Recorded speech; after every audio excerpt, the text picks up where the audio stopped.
I've got to give a big thank you to the awesome team over at Gold Dust who sent me an early screener to check out I Heart Willy before its release on February 26th on a special one night only screening, and I'm sure after that it'll be hitting digital platforms. But with all these horror reimagining and origin stories, how does this one hold up?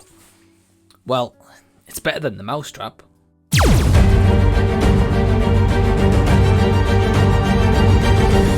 Hey everyone, what's going on? Welcome to the channel and thank you so much for taking your own time out to check out my review of I Heart Willy. Let's go into a few specifics, tell you what it's about, and then I'll give you my overall thoughts. This is directed by Alejandro G. Algarla, if I've got that correctly, and it's written by David Vaughn. The cast includes Maya Luna as Nora, Sergio Regalto as Daniel, Daniela Porras as Jess, and Miko Camacho as Nico. And essentially it focuses on Willy, who was actually played by David Vaughn, who writes this movie, as he is going around finding victims, horrifying acts he's committing by taking off their skin in this horror reimagining origin story of one of the most beloved cartoon characters of all time. This had potential. This is the frustrating thing about these horror reimaginings, from my perspective, is that all these movies could be really good. They could honestly be so good where it could really change the horror genre. They could honestly be modern day, great takes on horror movies of kind of children below in love classics with these horror reimaginings if they only produced a good story with at least some good acting. If you had thought it is just two simple ingredients for a recipe, you would be on to possibly a big winner, maybe a multi-million-dollar box office takings, and generally just a really successful franchise. Now, I know Winnie the Pooh Blood and Honey franchise has been doing that, or series if you want to call it that, has been doing that as of late, but then you get stuff like this that kind of undercuts what it could truly be. Now, if I've got any positives to say about I Heart Willy, what I will say is this: it's a competently shot movie for about 95% of it. We will touch into that other 5%. What I mean by competently shot is this movie looks good. There's some nice aerial and drone shots that is used. The cinematography is done competently. I believe this was shot in Mexico when I read up on IMDb, and the location setting and use that they had, it's pretty good. At least it kind of tries to sell you on this atmosphere and this seclusion in this location where our characters end up. So at least it gives the audience, like myself and others, some believability that this could be believable, right? They can try sell what they are trying to sell, if that makes sense. So that is kind of the first positive. Secondly, I will give them some props in trying to create an origin story and explain as to why Willy is the state that he is in, right? So I can appreciate that they try to do that. Yes, it's not the best. Yes, it's very generic.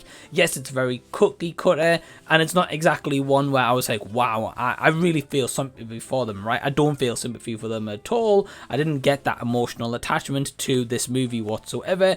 And the final positive is I think Maya Luna, who is Nora, I think she at least is the best out of the acting out of pretty much everyone here, except from David Vaughn, who's Willy, but he hasn't really got much acting to do, except from his physical presence of being this monster as such, right? So I think Nora does a really good job, the character anyway. She's definitely committed performance, I will say that. Now, I know what you're all here for, the negatives, right? Why does this movie not work? What was wrong with it? And ultimately, why was I not a fan of it at the end of it? Okay, so I touched on before about the cinematography being completely shot for about 95%. Well, let's touch on that other 5%. You'll be able to see that in these photos that at times you can tell there is some sloppy editing. You can see that at one shot you can clearly see the camera on a shadow of Nora's character, and of one you can see the bright red on where you can clearly see that it has been recording. They're very rookie mistakes. I can't imagine how easy it was or hard it was to shoot this movie, but even just little mistakes like that was noticeable, and I'm sure audience members are going to be able to notice that as well. The characters you don't care about whatsoever. They don't really even give you enough substance to try explain about Willy for you to care for him or the characters of our group. Of course, they are the stereotypical YouTubers, social media, vloggers, all this kind of stuff. So I was like, not this storyline again. Yes, we get that storyline once again. And I really just couldn't care less, I'll be honest. By the end of it, I was hoping that Willy was going to just take them all out and deliver us a bit of a bloodbath. There is a few little practical effects used for what they tried to use and maybe the budgets that they had. I think they tried to do the best they can, but there is also some moments, there is some CGI blood and didn't look good. You can tell it was clearly fake. This movie just was wasted potential ultimately at the end of the day. It had some okay points, it had a few things that I was sold on, but ultimately with the negatives, it's just so stupid. Unfortunately, this is not a good stupid movie where it was so bad I could laugh my arse off at it and tell you guys, look, go into this and just expect a stupid wild time. Unfortunately, it was just a bad movie overall, to the point where I couldn't just laugh and have a great time and a big smile on my face. Even at an hour and 22 minutes, I was like, I wish you'd just wrap this up a little bit sooner. So I'm going to give it, if I'm being fair, between a 1.5 stars out of 5. But have you seen I Heart Willy? Are you going to even check it out? Well, let me know down below in the comment section so we can continue the discussion down there. If you haven't already, I do have a Patreon. You can join today from only £2 per month. Link is down below in the description box. Big shout out to all my awesome Patreons who help to support the channel. Now, in the meantime, if you haven't seen these videos of mine, which is some lower budget horror movies, well, click over here. Have a bit of a deep dive. Till next time that I see you guys, I'll be seeing you later.